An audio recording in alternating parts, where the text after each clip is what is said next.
Le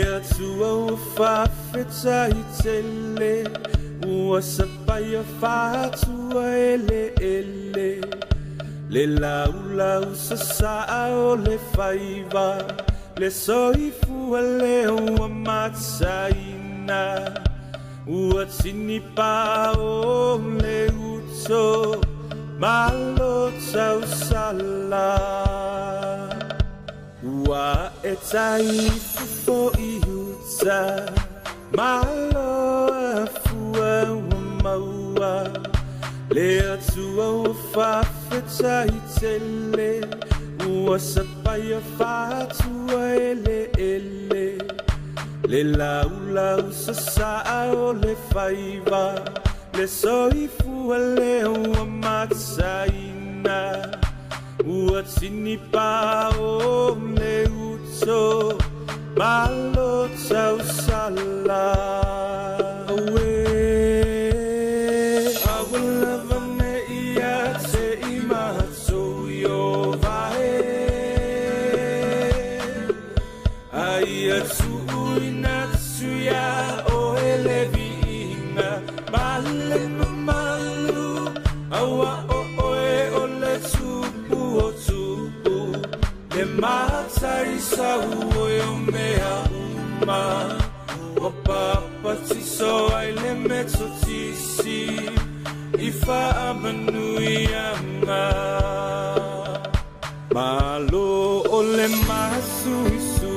Ya, fatalo fatu si o tatou tulu le nei tu la fiafi. Ia o veio o leo e fai masui ma o nei sunga e fai au por fatonu fo ia mai Bureta. Ia malo nei fatau va e matou te fafelo ia tuai lau fasausauga Samoa. Fa malo la vale un sai tiu te fai e mai se fo i tonu ainga. Fatalo fatu le nei tu la fiafi au fangaluenga le tua mo la tua. E mai se fo i pa ia o Samoa ua mafuta mai o pa anga masani se wo se use se tua fine. Amen. Ai mai se le lo si o tātou nu pa ia o Samoa ia il sua fama malo i su Kristo. Amen. Mātou te whaatalo whaatuai o kaleme lava le nei o le LAOAI le tupu awalatu i penga te whailangi o le ala ata o le ala leo a le Global Kingdom TV. Amen. Ia malo le unsai malo foi le tauatai tai mailo o tau soifua so mātou ora to e maua se tātou whailo inga ia o tātou mata upu lava o le mumua no whainga tupu o lo mata upu luas fulu ia ele amataina le tātou pokalame ia lau sunga pe yeise mea te fia sa uai ele amataina ia tai lau sunga te ta amen Kai la walo fonga ma leo tātou pokalame ne fiafi malenga whalor. Ia. Ia. Kumiska karo. Ia tātou tatalo. Mātou whaafo i atu o elevi inga tamale ne fiafi. Whaaftaile tua. Wa mātou tō manatu le tua i le susulua e o le la le ne aso. Se i o mai le ne taimi. Amen. Ele o mavaile tua loa lofa tau muli a te mātou. Mātou te talo le tua le pō, mātou whalatala tātu i lau fio. Se ea lofangia le tua le tala inga le neia fiafi. Whasoina le tua o lo fina ngalu. Amen. A wale whafunga mai o sio mātou watunu pele o Samoa. O te talo tamali neia fiafi a lofangia, o i lava le tua i maua le vanoa e whalongolongo ma whafunga ai. Ia ua fionga le fiafi. Fesoa soanina le tua i mātou uman le pō. Alo whangia le tua. Niso mātou ainga alo whiangai mga luenga. Amen. Maiso niso fuafuanga le ne fiafi. Ia tamali ne ia fiafi. Le amataina si o lon whai uina anga lele mai lau fio. So soanina le tua. Le polokalame alau whanau lunga le ea. Amen. Mai se le ali o so se ngaluenga whalavelave, so se ngaluenga le pōli uli le tua, ia mātou te whaalea ngā ina i le suafo Yesu, wala toa le mātou te talo. Amen, amen. Ano. Ia, mole atu whaftai lau sunga i tau sanga molia fo i awal Paul Kalambe a mai se fo i whafonga anga si o tātou atunu. Ni ia le tua le nea fiafi. Ia o tātou Paul Kalambe. O le mata upu e luas fulu o le muamua no fo i 𝗚𝗚𝚣𝗒. O le muamua no fo i 𝗚𝗚𝚣𝗒. O le mata upu e luas fulu. Fai o iei lau tuspa ia. Ia wa e silsila ane e ngā le valu a fai upu o tātou mata upu. Ngā o le valu lava fai upu o tātou mata upu. Ia ai le leifo i le ala vai taimi tātou te whasoai. Amen. Ai tātou te le i a matala i tātou mata upu lau sunga fai whao. O te toe fia te tai tasi a tā ua i tua. I le amataina o na sauta vita i tu tonu o le malo. Hallelujah. Amen. Kau lia foi o tā vita sa tau tuli a sau o tā vita. Ai o le tau alawa na tu e alu ai tā vita e fisosoani a Filistia. Ele i tau lau o le wha mo meo tā vita. O le tau a leana. Leanga mari wai sauru. Leanga o kei sauru. Ia leli. Ai o te toi fia vea i tātou le mata upu suma tolu pasta. Ngā amata mai a e ngā o ngā alu tā vita e au maile atola au. Amen.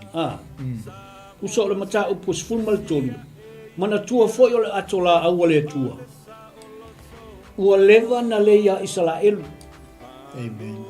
Mua sa ia Filistia inga ua whao e man malo Filistia. Ngā avela ia Filistia le atola au. E fitu masina o wheoa i a Filistia, o wheoa i Filistia. Amen.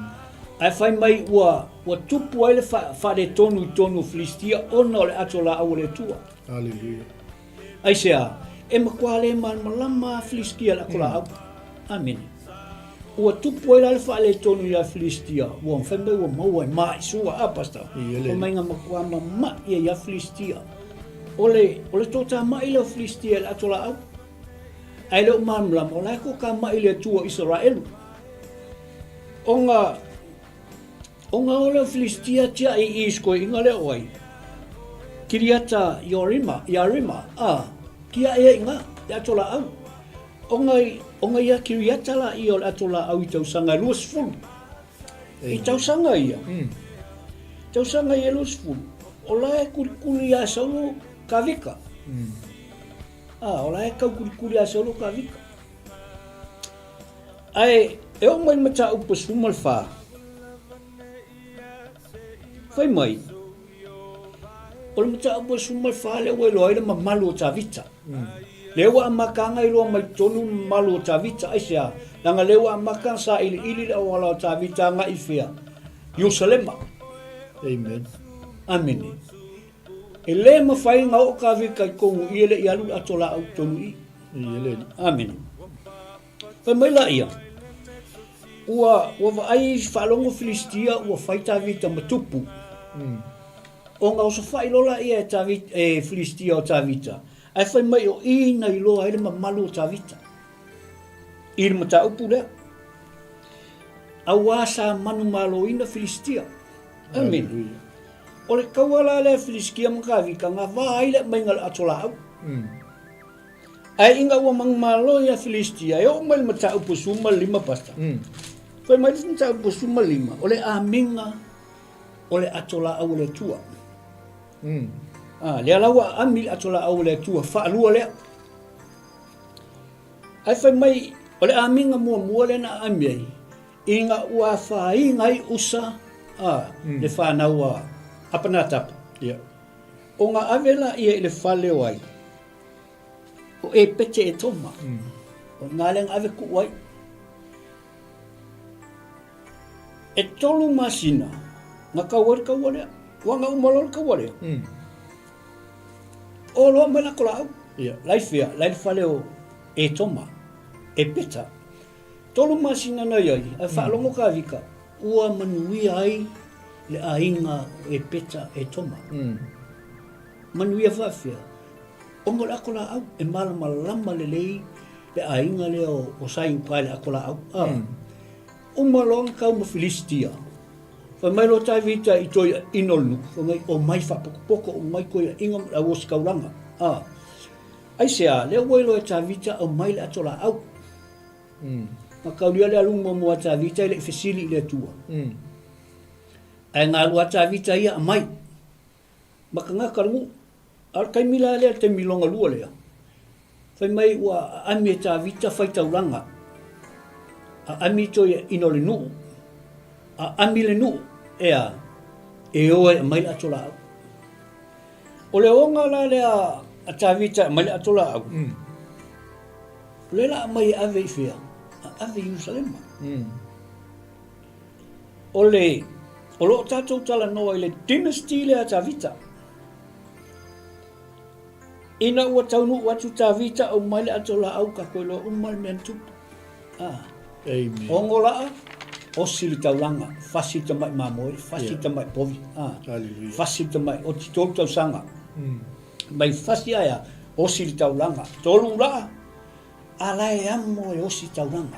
Praise the Lord. Amen.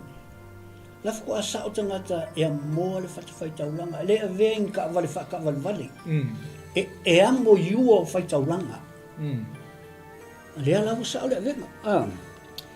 Ai o mai le mta upos fuma le ono pasta. Nga o mai a ile mta upos fuma le ono, wa tau nuu fai mai loa wa osi le taulanga mu. Me mua le fai ta vita ma le lu. Wa ave le taulanga whaftai. Ilu mo le tua.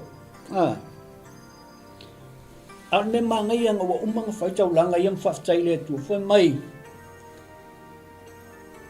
ua wha manuia ta vita i le nu. Wa umana fai taulanga i le tua, taulanga mu o taulanga le whaaftai, wha manuia loa ta vita le nu. Amen. Wa ave e ta vita me alofa le nu, ma wha manuia iai. Alam tau po suma le fitu pasta. Ma kauria fo i le wai i le atola au i Kongo Yerusalema. Ua uma fo i ona fai e ta vita le fale i e pui pui.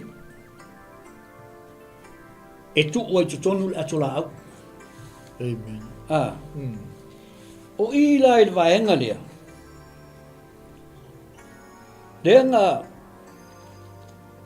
Leanga kilo e ka vika. Kilo ta vita le atola au. Amen. Amen. O ngā whamaila i o ka vika.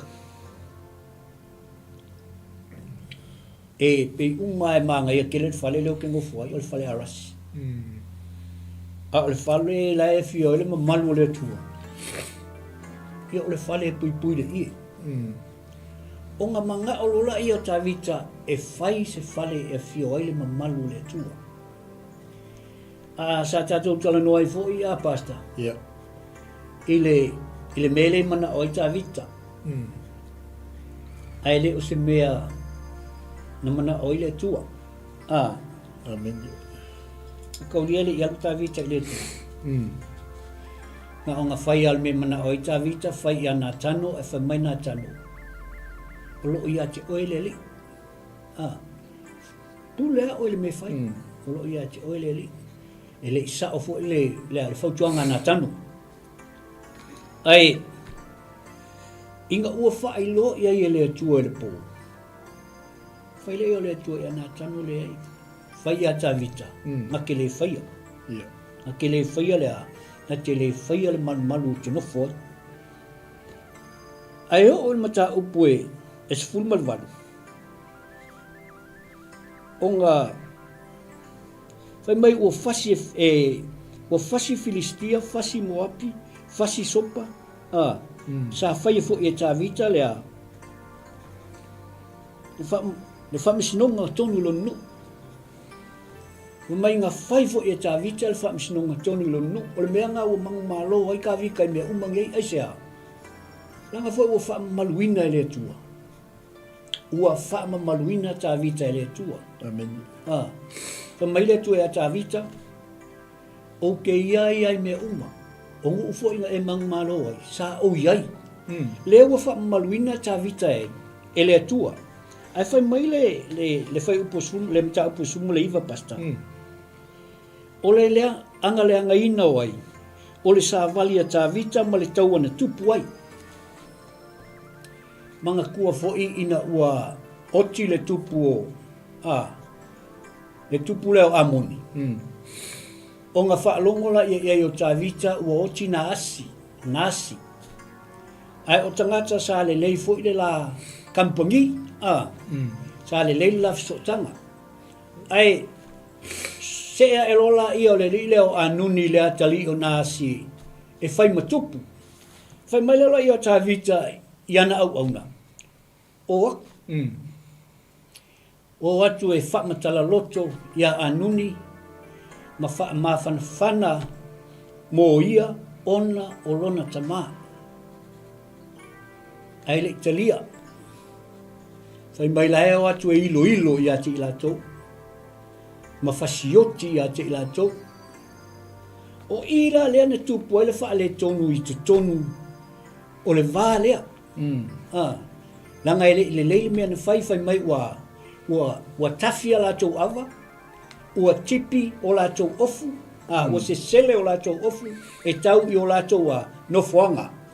O na sa vali mai lea, o se mea matau tia lea ma le mātanga i tonu nu o Israel. Ai sea, a walonga winga laua atake la kou Israel. Ai ole result nga kupu ai.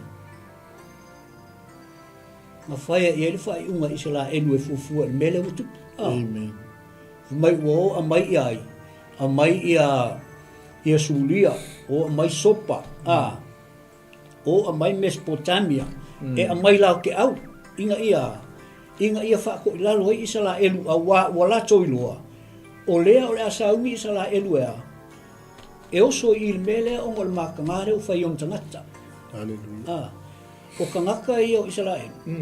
O kangaka ngu. Iele. Peia o tātou a basta.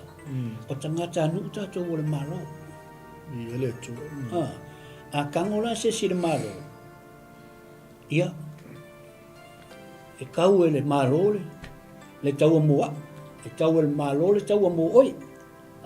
Ai sea. Langa o oe o le tangata nu o le malo. Peifo el mele N.Tupu ia Israel. O ngā o lola i o Israel kau le kaua. Amen. Ele i ea las kampe penganga ai fo ia a ka vika. Ai ina ua whaalongo tā vita i le mele ua whai e sa amungi. O ngā whai lola i o tā vita ia Ioapu. O e ave fita uma. E ave tau. O ka pengpenganga nga. Al ka pengpenganga amuni. O sulia a Mesopotamia ma sopa. Ai sea. O e a mai e au ma i lātou. Kasi al mele ki kilo i o le numbers. Kasi mele ki kilo i o le manpower. Kasi al mele ki kilo i ka vika o le akua. E o lava i ai wapo. Kasi al mele ki kilo i wapo ai. Mai ai whai lava le finingalo le tua. Ile kaimi ang wha mawai i wapo mai. Apsai. Whai mai le i wapo i apsai. Wha malosi. Li liu mai anga au na whai mai. Wha malosi kako. Anga olo kako ngu. Ma ai o le tua. A whai mai le o kalmulmuli ale li leo i wapo. Ai whai a lava le me finingalo i le tua. Laua ku e o apo i le tua. Le kaua. Le ale menga ku. Ele kau i opo apasta. Se taua. Ma le ka mo e o ri ia, le au mingi ia ka mo e o se ia. Mo ke i fo i apsai ia. E sa ungi aku apsai ia ku o aku la uri ia. Ma ila e mo le, mo i le tua. Ua i le tua. Tono winga, o ka kofo. E fa pe ngā. We are citizens o le malo le tua. Aua ne ngalo ia ti oe. You are a citizen, I am a citizen. Whalewlewe se sia oe ma utasa waringa. Pe upu sea oe, pe whai ia te oe ongo le malo. Ia. Ku ulmalo. Tu ilmalo. He will take care of you. Lea la wo ola kola au I pasta. Wa umanga au mai e tavita. Wa o kongo Yerusalema. Ua mana o tavita ya. E faise malu e ngofo kongo le malu le tua. Ai le finingalo ia le tua. Amen. E le finingalo ia le tua. Ai ese le mea lai finingalo le tua. Mai le tua kavika. Ke le fai al malu. Amen. E ke le fai al malu o so o lau whanau. O langa ngofo inga foi. E kau le whaavau. Ia le tua. Awa umangang whai le tua e a tavita o ke whaia se a inga mo oi. Ai o inga ua whaia tangata e whaia al malu. Whai mai le tua. O so lau whanau e whaua le malu moa. O lana nofo inga foi. E o le whaavau. E whai o ia mo ua tali. E whaia o maona tama. Ia. Kalanga le kua. O inga na confirma i a tavita. Le mele wo ia ia. O le dynasty. Le kakalangua. O le nofo inga lea la amaka ka vika. E le amka solmonga. Amen. Amen. Amaka ka vika. Langa laifa mai le tua i a tavita. Ilum ka upusuru inga. Mai o te whaia se ainga mo oi. O te whaia se ainga mo oi. O ai solmonga. O le hakari o ka vika. O le ainga o ka vika. Amen. Ai wha mai le tua whaia solmonga. O lo wakari.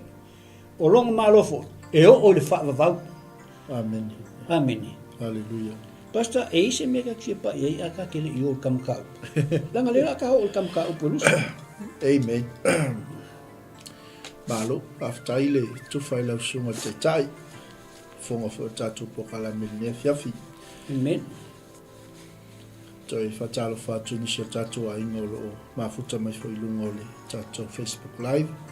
Fape fo tatu YouTube Live. Ole e sema le matango fie o nai le sona ie mau I vaenga ie peo nai tomua I le tatu po kala milne fiafi. Le a mata mai lava I le matau pe sfuma tolu. E o lava I matau po le sfuma le iwa. Le matau tia o le processa le atua I le olanga o le tangata ni o tavita.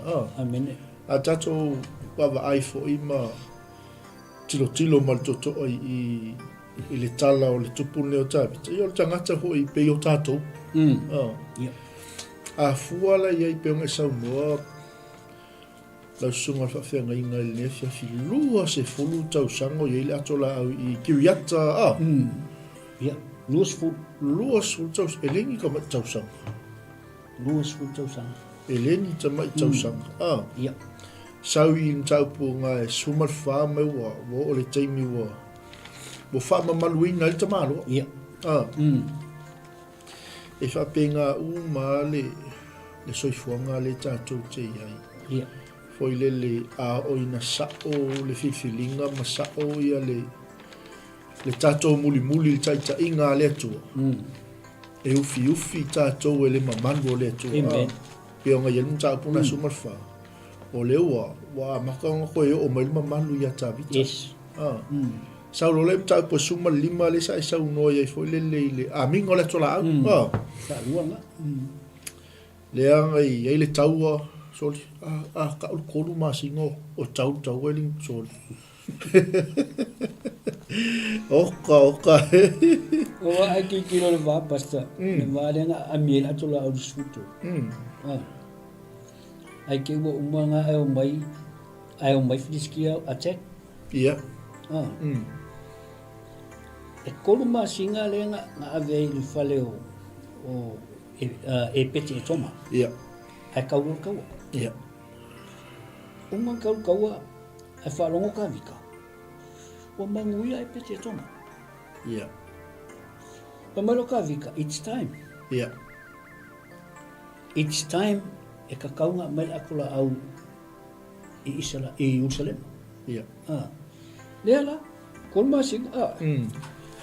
E ole winga na ole toe piyama tu ne fiafi foi le matango fie foi ole fola sanga ole tato pokala mene fiafi la sunga fa ona ole pattern pa Paava'aia uia ia i le pete le fa'asolonga me mtapo suma le tolu le ua o mai suma lima a o inga sa'o le pete e tonu maami o tonu me fai e le tangata ai le si me manga ia le sa no ia i mai ua fa'apoto ina e ta vita o toe ina o si taulanga o le nu'u ina ua i loa le tamalola le ua o manguia to tonu le ainga o pete e toma ona o le ato la au le atua. Amen.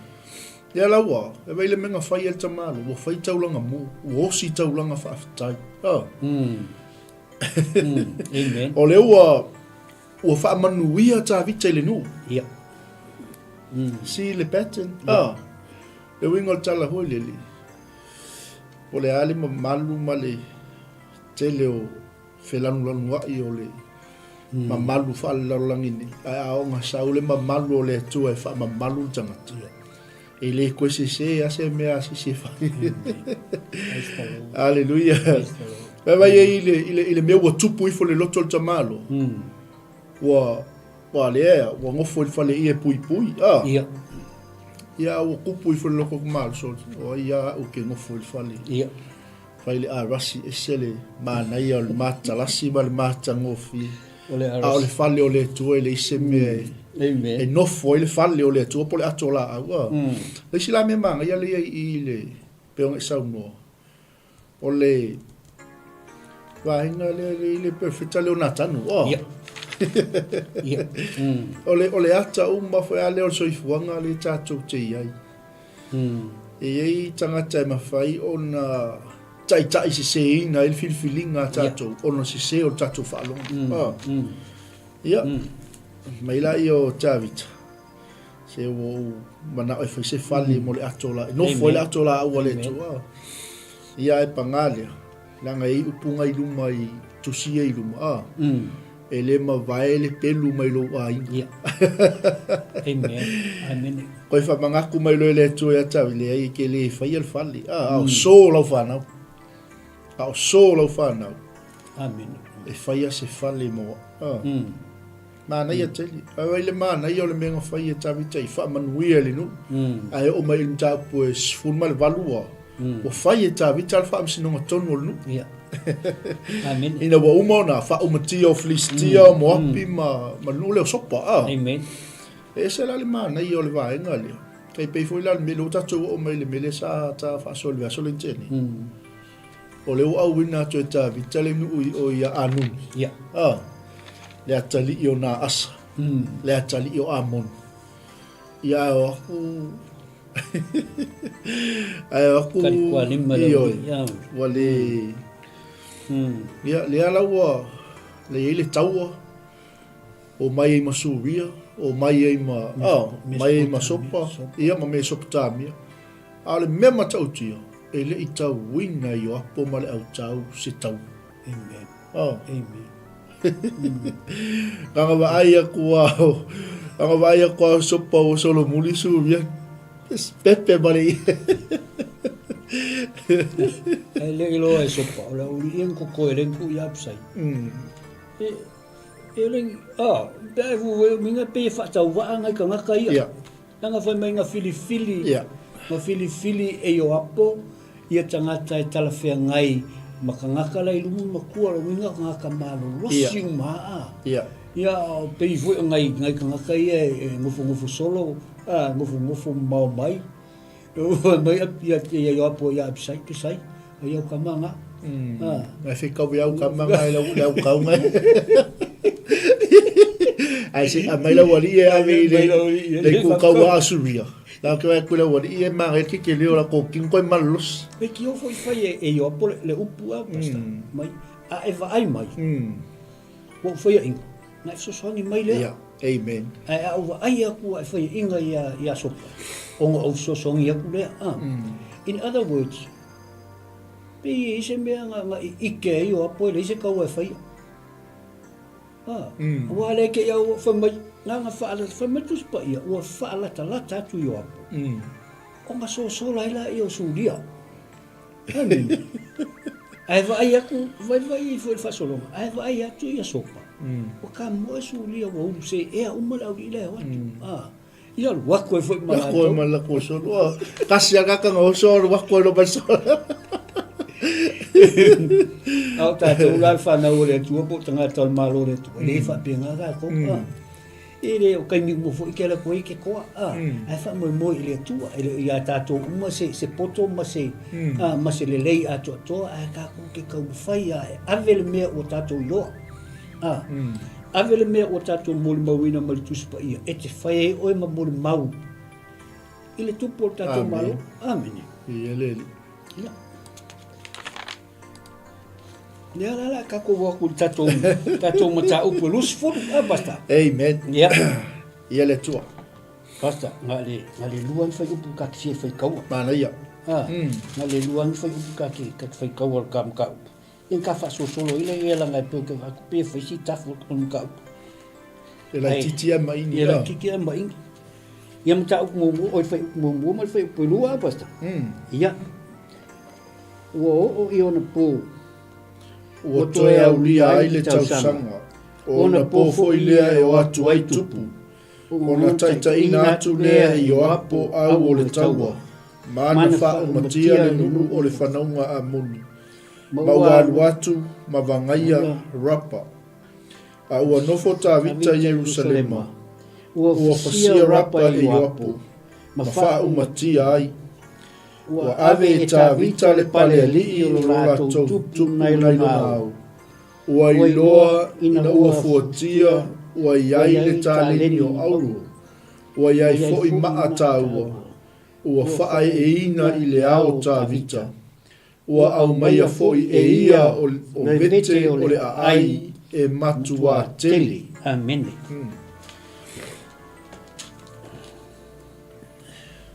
Ole mata opule pasta.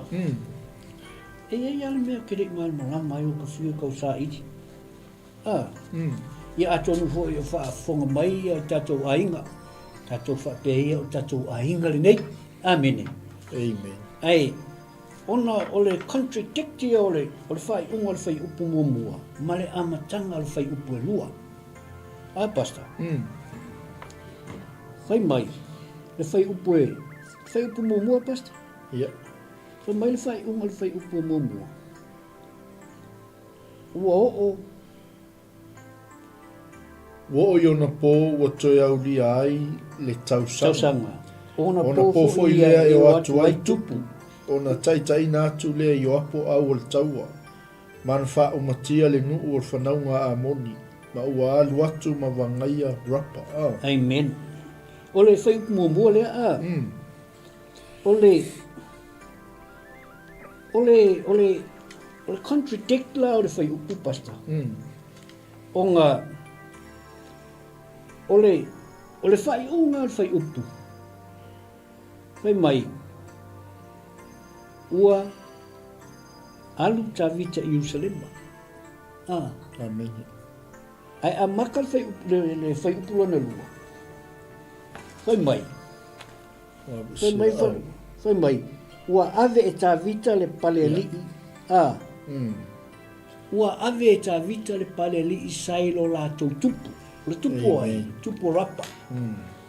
A le whai mai whai upu e mua le whai unga. Ona whai mai. Whai mai whai unga le whai upu. Ua nofo tā vita i Jerusalema. Ia. Whai mai ua nofo tā vita i Jerusalema. A le amatanga le whai upu e elua. Ua ave e tā vita le pale ali i lo lātou tupu. Mai lo nao. Mai lo nao. Amen. Ne no pe fa mo ka vi kal pale ali le a fai le sa no fu Jerusalema. Ai ka ke le ola e pasta.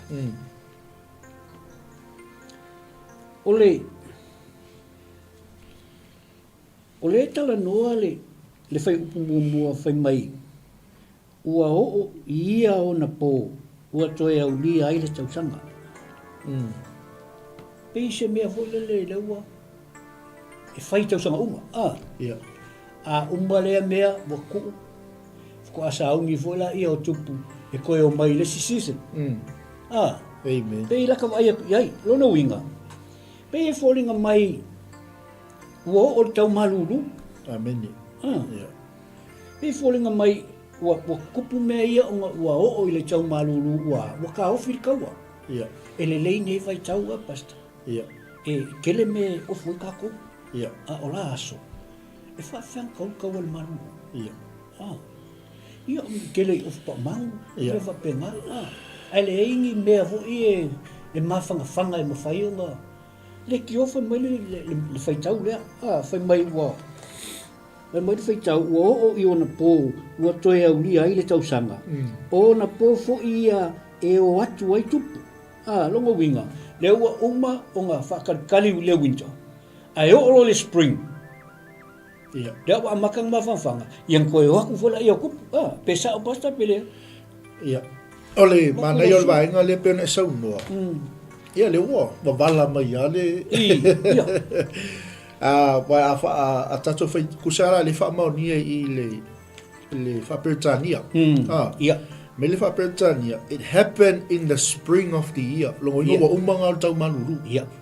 Me le whaperetania, it happened in the spring of the year. At the time kings go out to battle. O le tū lea o le tūlangi lea i le ia nuu ia. E olo le tau malulu. E le mawhai ona toi tau ina ni tau. O nei whinga tā fo i lele. E kai peonga e sau mo. E le asongi o lua o maua ia le. O lea la e le fwai upuma mai. Ua o iona pō ua toi au li ai le tau sanga kusa. Le ua mawai aku le tau malulu. Ma le whaperetania. It happened in the spring of the year, at the time kings go out to battle, that Joab led out the armed forces and ravaged the country of the people of Ammon, and came and besieged Rabbah. But David stayed at Jerusalem, and Joab defeated Rabbah, and overthrew it. Amen. O yo apola lenga tau ina tau ai. Ina ua mawai tau malulu. Le peo tato whai tau whaasamu. Mea, ona taitai natu le yo apo. Au o le taua. Mana wha umatia le nuu o le whanaunga a moni. Ma ua alu atu ma wangaia rapa. Amen. Lea la a ua nofo tā vita Jerusalema. Ua whasia rapa yo apo. Ma wha umatia ai. Al mea lai malia. Le peo ngai sau moa. Ai a mata mai le afu. Le fai upo e lua. Mai wawa ese ta vita le pale li i mai le ao le tupu. Amen. It's a contradiction. Ioi. Mai wa ave ta vita le pale li i o lo lato tupu mai lo nao. Wa iloa ina wa fuatia. Ua iai le ta lengi o auru.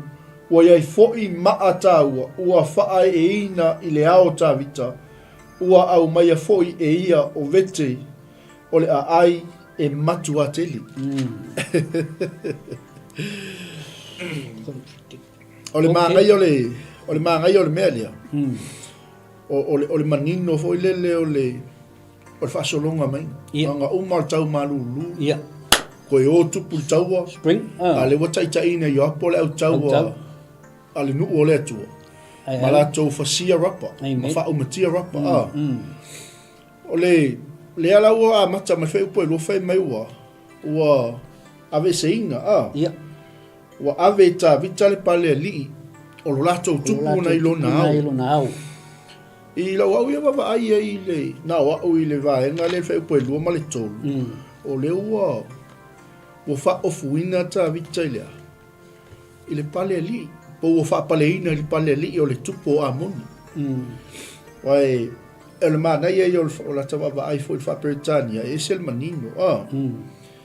Mai la le walo mo whai tawhasa, mai le whaperetania. Then David took the king's crown from his head and found it to weigh a talent of gold, and there were precious stones in it, and it was set on David's head. Awa ese mai le ao le tupo a moni. E mai koe a. Koe sau ngia lelei. Ma whaapaleina i lora tangata o tawita. It's hard for me to le winga la whamkalanga pasta. O le taleni le tala noai. O le tala noa i le ongo sfulu fiku sfulu pau. Yeah, that's right. E le mawhai, even David, le mamawharanga, o kang si maa ko le mamawharanga. Yeah. 35, 40 kilos. Kena salo, o iai ni ka haka e whaisa ngā ruenga, i le mele awa e le lopo se pale ali isa i le ao o le tupu mongi, po o se lako whakangaka. Yeah. You know what I'm saying, Pastor? Ai o kilkilo la iai au, Pastor. O lo o iai se, o le contradiction le iai i.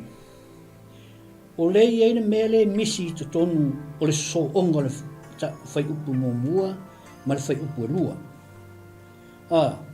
Su e fuela ia kakus pa ia le lua Samuelu e sfuma lua. Samuel mole, Pastor. Su e lau tus pa ia i le lua Samuelu. Lua Samuelu o le lua Samuelu mta upu sfuma lua. Ta upu sfuma lua ai ta faita wina mai la le fai upu lua sfuma le ona o whamtala inai la ia, Pastor. Yep. Fai mai fai upu lua sfuma le ona. Ua tau yo apo marapa o le ai a whanaunga a moni. Na ia ea le ai a le tupu. Ia, waila inga. O lea o ke kalangoa aku, Pastor, i le soonga lea. Yeah. What I'm trying to say, Pastor, paying a skip ele tusitala o le muamua le tupu, o le muamua le nofua inga tupu.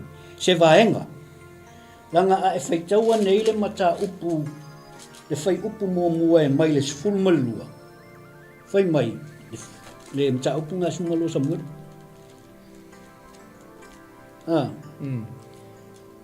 Le mata upu sumalu, whai upu muamua, Pastor. Ua awina nā tano e le ia tāwita. O nā luatu leo ia ia te ia u whape atu iai. O tangata e to o lua sai le tasi a ai, e maua le tasi, a e mativa le tasi. Ia, Pastor, whamamole a. Inga ia mana markam ka upua. O leo awina le atua nā tano. Amene. O aila awinga iai. Tāwita. Tāwita. A e whai ka winga la le mata le whai upu e muamua e tau le whai upu e luasfu malima. O lo tala noa le anga sala le anga whai tāwita i apa tsepa. Ia. Morning whamau. Awa, e koe oso mea le kaua le angkau e apu, le rufu ruongo. Whai mai, ua tau yo apo, ma rapa le kalango ai o le ai, o le whanaunga a moni. O le mea ngā le whai mai, e whai maka upe ruas fulu o le muamua le na whai ngā tupu, Pastor. O lona winga, e ngā skip e le tusitala o le muamua le no whai ngā tupu se vahenga. E iai le mafuanga. O le mafuanga, i la utilitilo iai. Ona o le solo le lei o le no whai ngā tāwita mai lava le sfuru tolu. Le ua o mai al kaimi ua wha manuia ile tua ia tāwita a. Pei o se mea ngā ua mangaku ai ia le tusitala, makaruia o ai, o Esela. O Ezra, le nkusia le kusi le o kala ngaka wha mai ale. Ale au scholars, wha mai le ropo Esela. Ezra, ai makauria, o ka vika o i le 1000, i le 970 BC. O kaiming kusei e Sarah o le 350 BC. Longa winga. Koe kia wha se lau le waa afka kusi lea. Amene. A le mangingo i al whai mainga o le kusi lea langa e parallel i le lua le Samuelu ka upusfulu lua. O le mea a koa le nga skip ele tustala le i le no fo inga tupu. O le whai upu mua i le whai upu e lua sfuma lima o le Samuelu sfuma lua. Amen. Wa whai mai whai upu lua sfuma lima. O le mta upu lea whai mai. Ua alofa le li i a te ia Solomonga. Ua ia awina atu fo ina tano le perfeta ma whaingoa i a te ia o 𝚗𝚜𝚑 o 𝚗𝚜𝚑 ona o le li. O lea O lo kalangoa ia solmonga. Biele tu. O lo kalangoa ia solmonga le. So ole mata ole fai upu mua la val Samuel wes fuma lua e tau le fai upu lusu malima.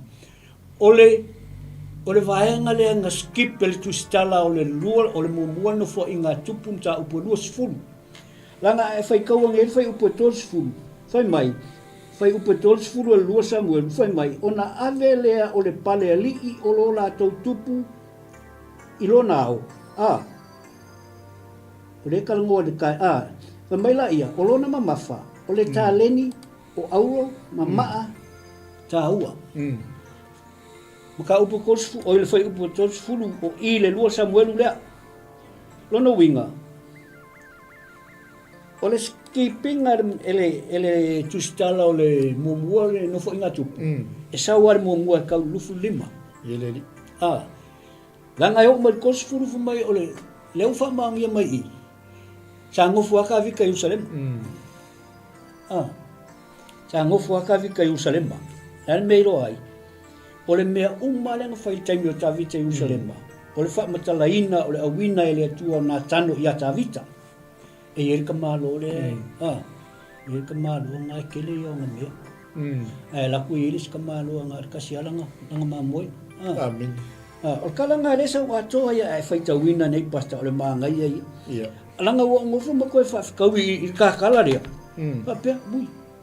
Escape a koa le mele a le sau Samuel. So ina nei le malamalama i se si pei foi o lo le malamalama i taimino su e sa o koe alu su ele lei ina ia mawhai ona o wha matalaina o kele manga o ke wha makalaina se mea o tele o mautinoa ai o mea mongi ale whai mai i sa nofo ta vita Yerusalema Ele tu. ai alu yo apo e tau le taua. Makaulia o le tauina le yo apo le taua. Le ngā e ai yo apo le ai. O ngā kangola i au yo apo. Sent le sa vali i a tā vita i. Whai i ai. Ua o wa e le ai. Wa kakau o ngā kango e tu whaatasi e whaapoto le tu taua. Ai o mai. O ke le fia alu i kongo e ele ai ke o wha ingoa ia au. Ai le wha ingoa ia oi. Amen. Ngai sa wa ia ngal mita upu lea. Ele li. Le nga so o mai lola ia fa mai ona mai lola ia o ta vita o la tu tau o fasia o ngau o mai lola ia o le pale ali sai le au o le tupu o rapa. Amen. Ia pasta e sa so ngi le vai. Ia mana ia tele le tano fono fola titi il vai ngale. Le o manino ala fionga le tu. O le when David arrived at Rapha, he removed the crown from the king's head. Wa vese ta vita peole o le fionga le tua wa ave ta vita pale li o la tupu na ilona. Mai wa iloi na ua fuatia ua yai le ta lenio auru. O le mamafa o le upunga ingal fuatia. O le mamafa leo o le pale li o le pale li o le tupu. Fe mai wa yai fo i maa ta ua. Ale ua fae e ina i le au ta vita.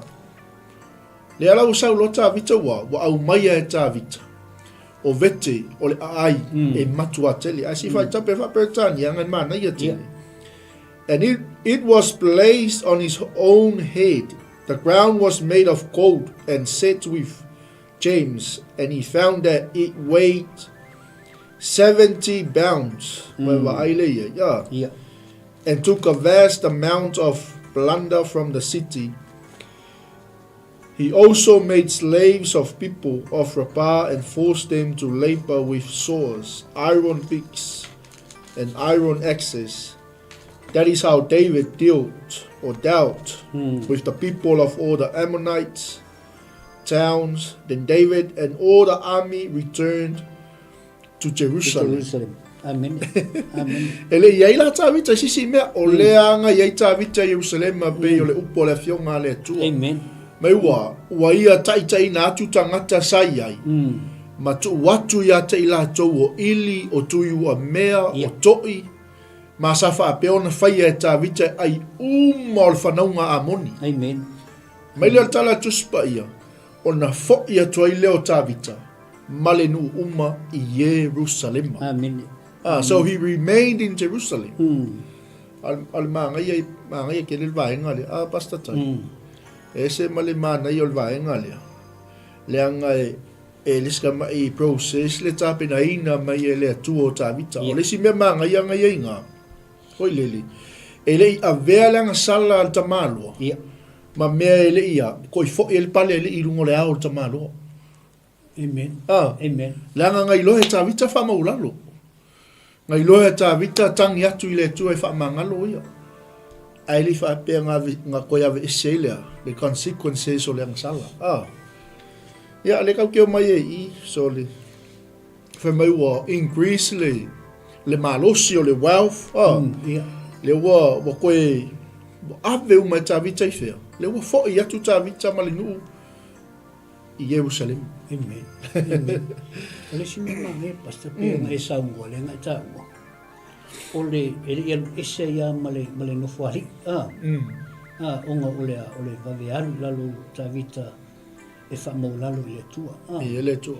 And maybe pastor ole mele nga lai onga skip ele tu stala. Yeah. Langa it's very precise mai le lua Samuel. Yeah.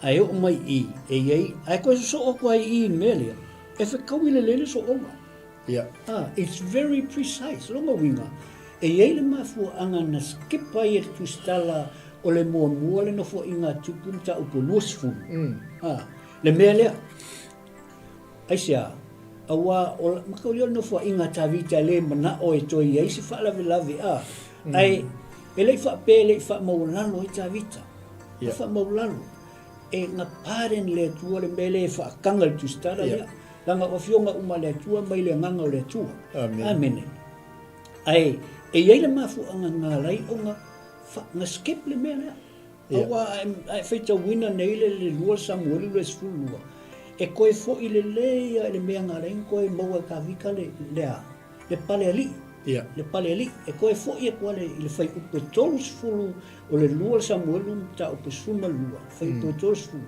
e koe fo I ko mai onga maua lora ia ai e ta vita o le pale ali I nai le au o le tupu o rapa amen longo winga nga pare ne le tu le no fo inga ta vita le kio avo le fa ua ka vika man ai le fa pele ta pena ta vita man amen maka penga e ta vita man maka penga o mea umalavan man malo ina mai tawa fai mai nga fa sa ina e ta vita o le winga nga fa mo e ta vita o mea e fai man malu le tua amen o le si vai nga mana ia o le mea lea ta tele I mei o alua mana ia le manino le fai po e tasima le lua o e mau o le au popoto tuspa I e whapea o le tusi a nofua inga o le wha mawina o nofua inga tupu amen so e lal tal tonunga la popoto tuspa ia e mei luma I le Samuelu tupu lua tupu o mo Samuelu lua Samuel e le maua inga e maua tua I e foi me maua tua I e le maua tua I teimi o nofua inga tupu but ole neipo we're so blessed amuia tatou le ua tatou whalongolongo fo nefiafi ia whasoa mailenga pa ia le tua mo tatou mana ia tele matango fia tele me leo le whamamaluina le tua tangata yes ola ina whamamaluina le tua tangata ole maanga ia anga me fai mai tala tuspa ia wa au maia fo ia ta vita o vete o le ai e matua tele wa ia taita ina atu tangata se ia te ia matu watu ia te la o le la fele mele se tau o le administration mo le layer development o le administration le wa makanga develop o ta vita le nu amen o ni fa sa mo wa ta pena ina wa fau e ta vita ia tangata yes le mana ia mo tangata e fa maluina ele tua le wa o tai tai kai pe ia me lenga fai mai lu mai sin tau fai e ta vita o tau langa mu o si tau langa fa tai saua fai ale fa masinongo le nu Ai o mai luma I. Leo wa ia. Tai natu tangata. 𝚟𝚒𝚍𝚎. Kofu al gaka mal makafa I. Amen. O yo apo tai tai. Ioi. Yo se fatu au. Ioi. Sa toka ma ai meleka o le o ila ua faitaulanga. O sa vesa o le tusi upu. O penaia o le keleti ma le peleti. Ia. O whangau ma ka vika atali o ta vita o le isili ila tau. Amen. Nunga winga ua o setale le pokalame ia. Ia. Fai ale mata fai o ia tangata ia. Ia. Mea fu ile ua la inga mang malo ka vika. Ia. Awa a kau whare kong mai o oi onga melea. O oi ona melea. O umtofia oi melea. Nunga winga o nkua lei al pokalame al ka malo. Blessed. Blessed. Nā ka whai upule ka e pasta.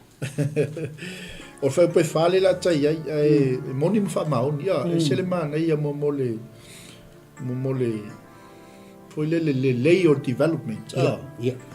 Ko fual gaka malana matafa i o, e le so unga oso le si le lai ngā lisi. Ka mo e al gaka e langa ia lai. Amen. E re o mai lau ka muka lo ke fua mea lau palama. E re o mai lau palama lo ke fua mea lau ka muka. E re anga i mea. E re o mai foi ia lau ka muka ma lau palama lo ke mea lau insingia. Wa umaona, ona tu mata manga ele tu tangata tai to tasi mo lato wala awina. A fai wa o se, fai fe au, ti a kono, ia u ka mo e lau tofi. Amen. Wa filfilia ia o ele tu. O mela ele ta vita le fai. Wa ia tai ina le. Ia, o koe ka penga ingal mele. Amen. O koe ka penga ingal mele. Mana ia. Ole ata ole lei ole administration. Ia. Fa penga umale ata sa valinga le tatu te ia. E o foi ngal venga le tu. E le foi atu atasi se foi fe aule ngal venga le tu. Wa uma na tapena ina fo i le tua tangata mole ngal venga. Amen. E le whainga whai au, whai lau kusi, ke o kupe, ki a kongo, ka o au, whai launga, ioi. O le mea tonu ale an tā pena e tā vitale nu matoi fo ilo Jerusalem. Amen. Ea male ngā whaalalo, am tau pai whaale la tā ngā ia tui ai. Whai upe whaa. Ia, whai upe whaa, whapelon whai tawina. Ua mawaile nei mea, ona tau waile o ka sera o le tau am Filistia. O aso lava ia, ua whaasi ai e se, se pekai o le sā o sopa, o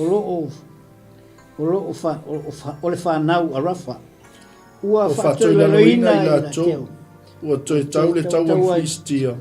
Ona fasia le ana le tali o 𝚘𝚜𝚜 o laimi le uso poliata le kata o le fuata o lona tau ua peise la au whaalava o le lalanga i. Ko sort. Ko. Koe mai uma waile nei mea ona tau wailea o ka sera o le tau ama Filistia. O aso lava ia na whasia ai e sepe kai o le sā o sopa o so le whanau a rafa. Te ufu ia rafa ia, e se kau so, ia, kusa rafa ma rapa. Ia. Ngare uma ea, kau Filistia, o le kau le ka whalonga koe i pasta.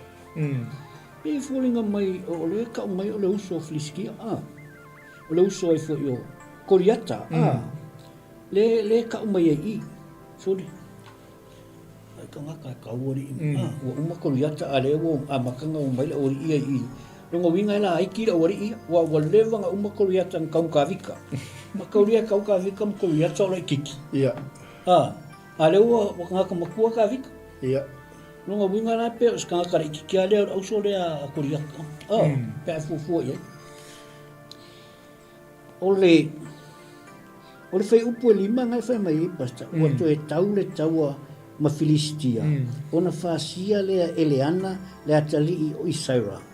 O laime le uso o koliata kata.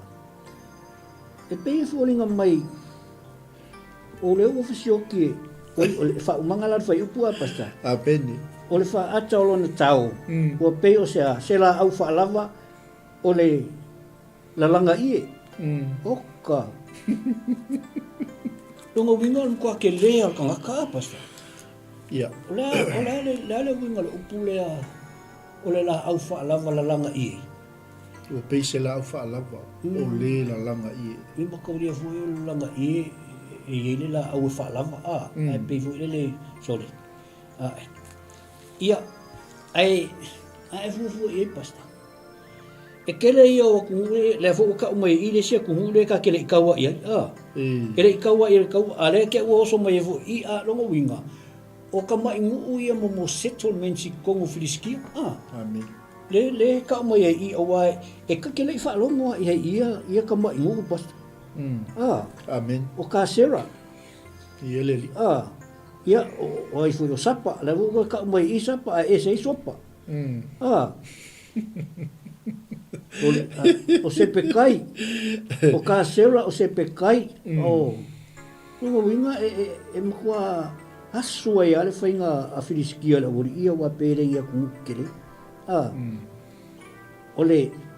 o fai upula e ono pasta ai ta tele me lau sua le tai o le mema tau tia le o ke baba ai a koi i fai upula e fa mal fai upo e lima e le tau ina ta vita se tau ia o le makau kia ngā mea lea ngā umma o ngā vaise mai e ta vita o le pale ali mai le aolo la tau tupu pale i ta vita le pale o le tupu ma melo le o tala tu spai e le sa e fai tau mai ua ma vaile nei mea o na tau ai le i ka sera o le tau on Filistia ma vai la ta tau iai le winga o le tala e le tau ina ta vita se tau mai la i o tala tu spai o aso lava ia na fasia ai e se pekai o le sau sapa o sol whanau o rafa e vai na fasi se pekai sau le si meanga iai kong o le fionga le tu mai ua whato i lalo ina i lato ua to e tau le tau on Filistia o na fasia le ai e le ana le atali i o iaira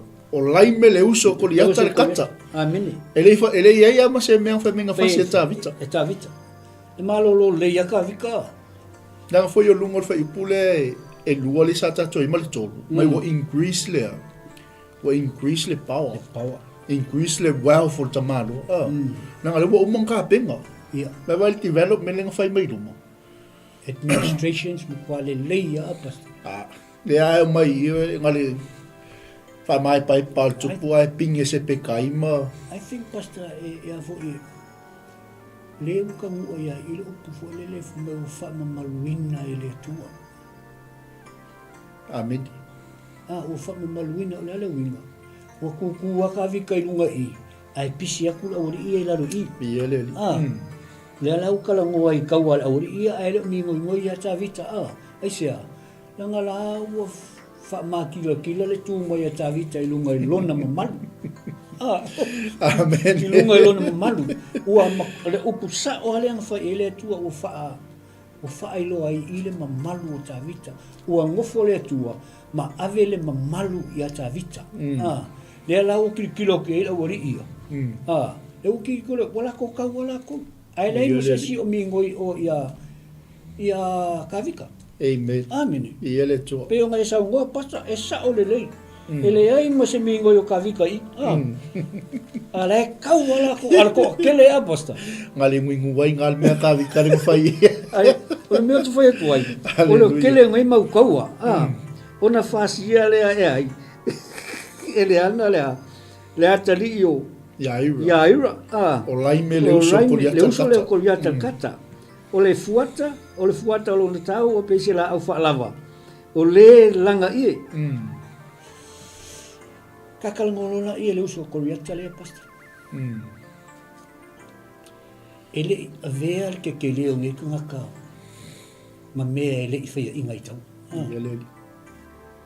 langa lai tau fa sama noa tau malama fau ilon tangata ngaka kele ngaka koa usala wa ngofo ma velo ma size mo lo power mo lo malosi men power ya e kau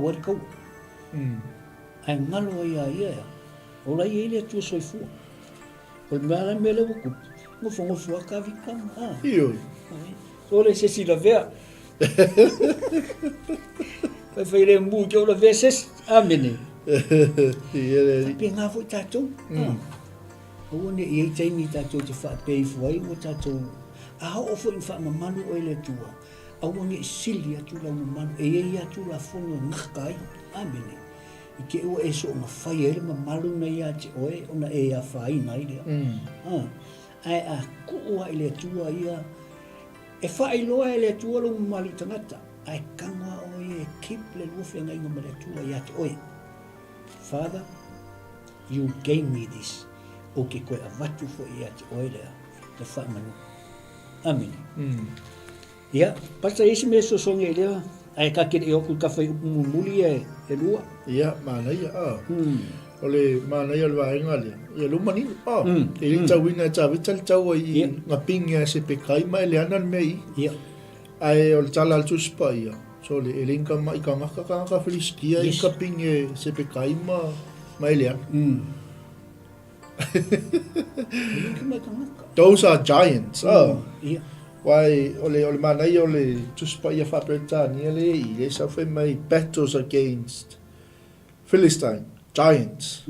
Kai pe ia Goliata. ia. Mele ole fai poi ono.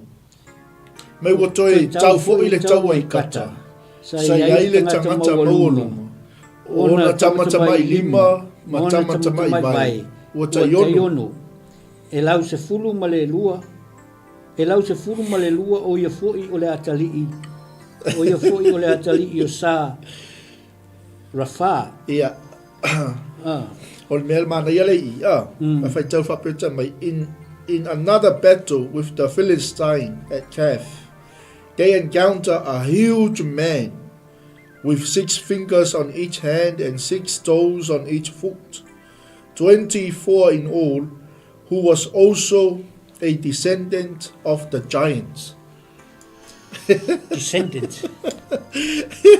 Usa apasta ai fu ia e luas fu fa wa as fu lua ka mai lima fu lua ta mai vai e pe fa se fu lua ka mai lima fa se fu lua ka mai vai e ele fu ele tu ai ele lava pe foi mai e fia wala fa pe matola ma ko ka mai e fu lua ka mai lima fu lua ka mai ave ka mo vai ngana ke ro ele fo ele oti ele fa mo le pawa mal malos Amen. La sa ki kilo ele sulu ka mai vai le sulu ka mai di mai pas anga pe fo ringa mai pe le fe Mikael ori ele kele o ka mai mai vai la ko ka Amen.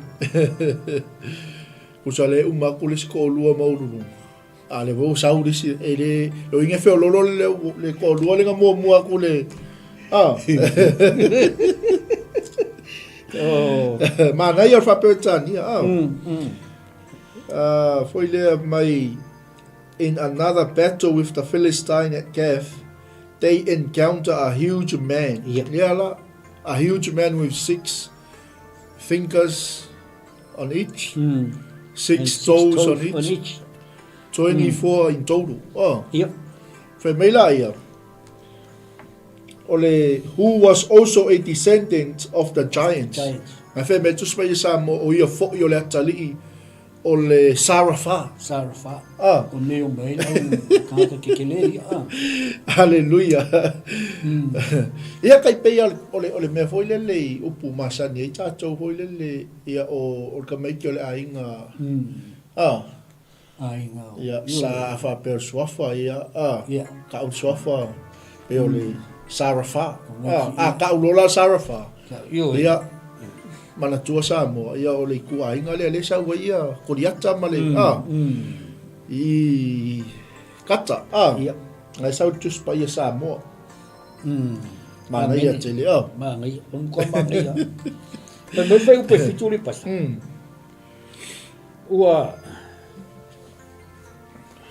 Vai fai poi fito. Ua fai e o Israel. Ona fase le ia te ia e ona tana le atali o sema.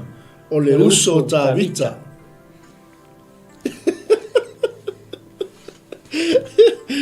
e mali e fai asi mali e solo chato story ngefia Inyo kwelele. or my but when he defied and taunted Israel he was killed Wa fai. and he was killed by Jonathan the son of David's brother. Kilo basta. Ole uso konua leo kavika. Nga le uso isa ole uso leo tavita. Kaulia foi kaiminga kulia isa lo kavika. Onga la matia ile ia malta mama tina tavita mo uso. O I konua nga ave e tavita ona matua mo uso uma I le tupu o moapi. Fa maitala. Na fasi o ki uma nga makua mauso. Ai kasier nga kansau. Akalanya. Iya. Nga ka kongwa nga sao mai pasta. Hallelujah. Nga kongwa nga sao mai wa vi ia le isoli. O mai o fai ya e ia Israel. Ona fasi ile ia te ia e ona tana le atali I o sema. O le uso o tavita. Pau ale uso kavika nga koi. Na sao ai fai mai. Wala nga sao. He ran away. Ai wai lola fasioki uma al ese lola ia alewa so mai ipas ai fa mai o pinge yo nga kangal kenge o nga kale nga fai nga kele ia amen o ngi avero mo ele tu homem fa mal o ngi ave mo me wai ka kila via ele ska mai kiki arti ia amen nga fa penga lo langi ngai tatu te ia amen. Kaunga langonga pele alu pele alaina le tua. Kako ke maua ia le file mu, maua le fia, maua le oli. Amen. Ai akafa maua lunga lo se mea. Ele tu. E mafai ia le tua na vae o ilalo. Mafai ke le. Ia. Pe a o taimi ua e fa maua lunga I foi lo. Amen. Hallelujah. Pe nga foi kako o sa. Kako foi upu mulmuli. Apasa. Ia. Pai mai. O ila tau ia o le whanau a le sara whai kata. Na fasia ila tau e tawita maana au auna. Ia. Kuso al wha umanganga mea nga pingi e sema le uso leo ka vika ia le ri lea kimkele. A le whai mai. Ia o nga pingi fula ia e ka vika. Manga au auna ia vaenga ia I rafa I sakata nga winga ya mafa uma ai sea yo ngore la vale ai le se simi o le oso vale fu a vai a kul kel fu lo ko kele la vaenga yo oso ia ai a mo lo nga uia ia o fa pe nga lo fa le to a mo fo nga oi se ko kuli me fa ko ese fa I fa mal ko si o ko ele mal ko si o ko le ala la tu per fa per tani le fai mulmuli le fai poi val these Philistines were descendants of the giants of Gath but David and his warriors killed them e mana meni tol tala le ele o toi mana o mia ni church goers mana o mia ni tol tala le Amen. Mana o mia ni tangata wha maoni. Ni tangata langa vai ki uke inga ave ta vita I tangata. Yeah. So se kai mia ki wha maoni e se mata whai oi ua to tofi ai oe le tua. E ke alu e kaua ke magumalu. Vai ka ngaka lenga pinge I o natana. O ga kai ka iong e ongo ka mai lima. Sulua ka mai lima, sulua ka mai lima. Ia ai pinge ka mai ki sale au. Como que não vou ganhar? A mene ni ele tua, pole a vai vai. E o lá cama e fai um fio ai me ele tua. Ia. Se o ka ko ele me se o ka ko fa moi. Ia. A uma lo meio kalima. Os fata inga le leia, o kanga ka kele le oa. Ele tua. A uma ngele me ngai o lima. O le ale si o fa moi, nothing. Ia le tua. No one. Morning Ai whamau. a whai kele au mea. Ona i le kua. Kele ngeu kua. Ona le kua. Amene. Whawhanga aku o ai lawa e fia ai mai. Whawhanga atu. Ke roe. E tupu ai. E tupu mea avea. Amen. E tupu mea avea. O le ale avatu. Avatu. Praise the Lord. Ai aua nga le take. Ai sea. E ke fiu take. Ele mo ai so fai. Amen. Hallelujah. Pasta isi sia la kafa Mo le atul whaftai tele la vai tato ainga i lungo tato pengas whailangi. Fia lava se platform molo e whafonga mai ne fiafi tato YouTube, man tato Facebook, ia man tato website. Whamanui atu le to e to el ne fiafi. Ia la fo ise ngana wale longo malia la whafonga ne fiafi sa mola tunu pele. Ia matua atu inale au unanga tato Global Kingdom TV. Fale o le tua lo fina ngalo. Mana o mia foi lau tatalo. Le whai ngā ruenga. Wai leise vavi. E leise poto. E leise atamai. Tātou te tala ina ila fionga le tua. E fiafi ia e mo le toi wha malo ia ila tō malawa o lo o whapena o na whaasoa mai i lunga comment. O lo o share tātou po kalame. Ia ma futaina mai fo i tātou po kalame ne fiafi ia ele suia upo ma o te talo ia fa manu e tele le tua ia te oe malo ainga amen fa pele te fa fonga mai mo tele west anga ia tu I Henderson ia or anywhere in the west ia o le sunga ia Taisia po faunu Visesio ia o lo ngā lulu mai tele west Fai o tau sa ili se fale anganga te tapua ia ile li. Ia o lo ia ile sunga whawhia ngainga male au tau pio le au tau Israel. O lo ia se pekai ma ele ana ia ma yona tana I kai o. Pe amla o mia se fale anganga. Ia to atu pea le sunga whawhia ngainga. Po le ale address. Ia o le address pea e fia tapua I whaatasi mai mātou. Ia o le 𝚟𝚒𝚙𝚢𝚅 Great North Road, Henderson.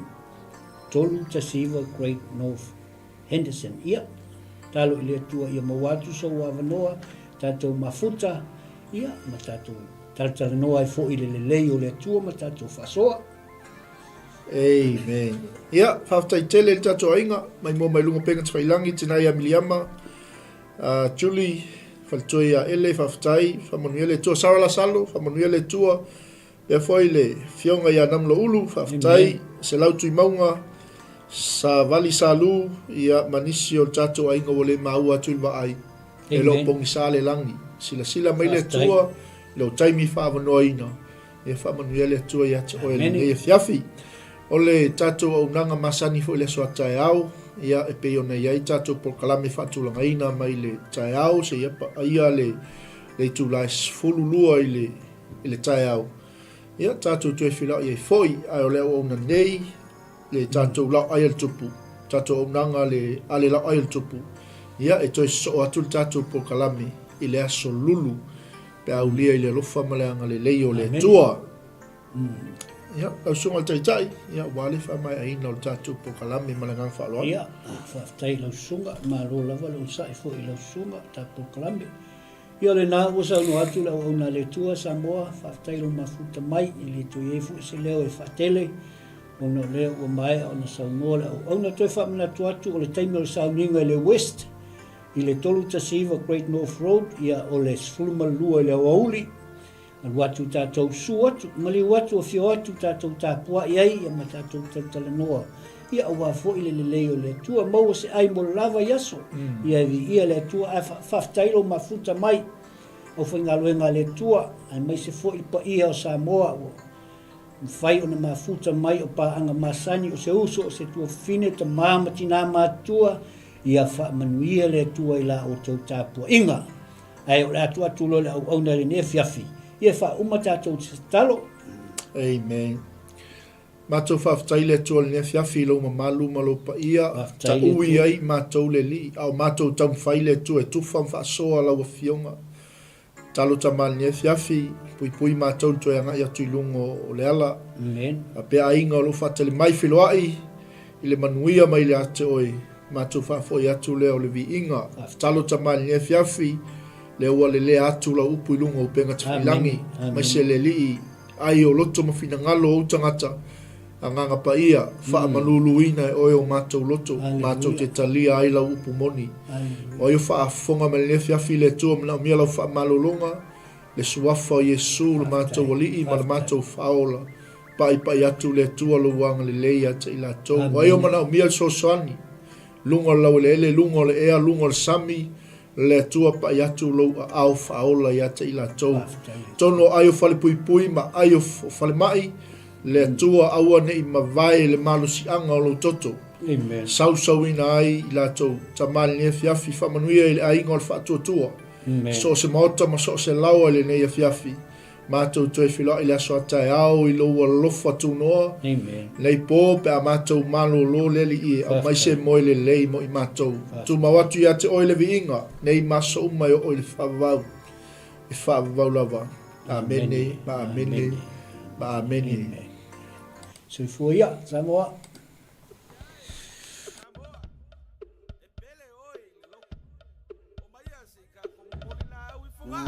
𝚘𝚑𝚙𝚢𝚑𝚜𝚗𝚒𝚑𝚘 le lau sasa o le faiva le soifua leo a matsaina ua tini pa o le uto malo tau sala ua e taifu fo I uta malo a fua ua maua le atua ua 𝚘𝚑𝚑𝚗𝚑 ua sapaya fatua ele le lau sasa o le faiva le soifua leo a matsaina ua tini pa o le uto malo tau sala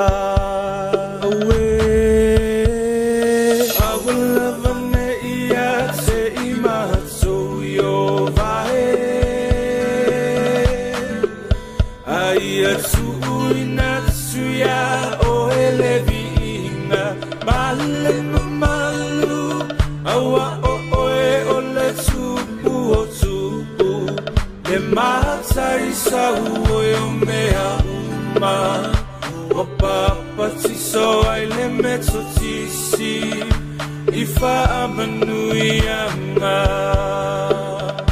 malo o le masui sui le wha atoa i le ngaluenga o le a ua toe nei o se anga tau nu utamo o mo I le whaita uma o le lua fe tau sama o le alofa Samoa se isisia e ia le fua o le sa o lotonga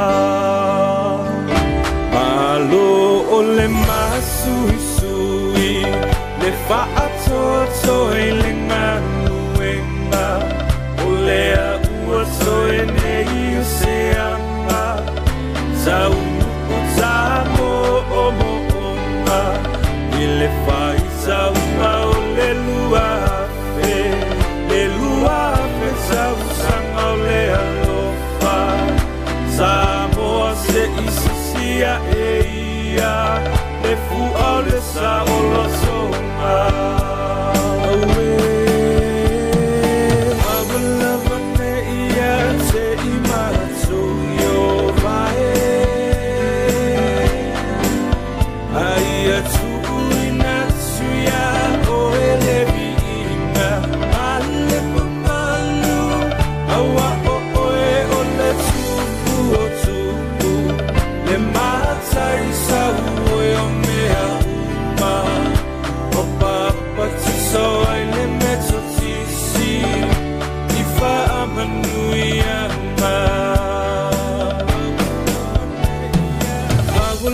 ne ia se imatsu yo vae Aia tsuinatsuya o elevi inga Male malu Awa o oe o le tupu o tupu Le mataisa ue o mea uma Wapapa tiso ai le meto tisi Ifa amanui anga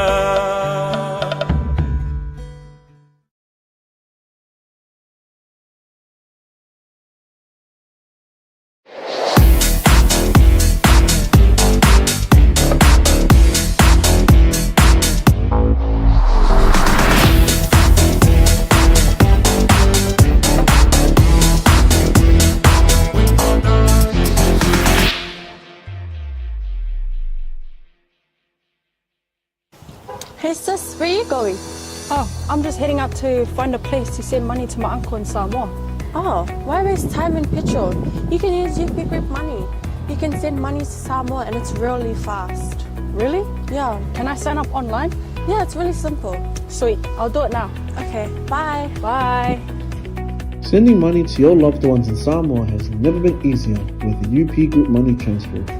Our service allows you to transfer money quickly and securely from the comfort of your home or anywhere in New Zealand. Your family and friends can conveniently pick up the money from over 40 villages across the Polo and 𝚟𝚑𝚍𝚍. No matter where they are, we've got you covered. Our user-friendly online platform makes sending money a breeze. Just visit www.upgroupmoney.com. Sign up and start sending money in minutes. We're here to help. If you have any questions or need assistance with signing up or sending money, please don't hesitate to contact our friendly support team at 09558 2896 or 0800 877 328, or visit us in the office at 6/22 Station Road, Otahuhu, Auckland 1062. Experience the ease and reliability of UP Group Money Transfer today. Your family and friends in Samoa are just a few clicks away from receiving your support. Visit www.upgroupmoney.com now to get started.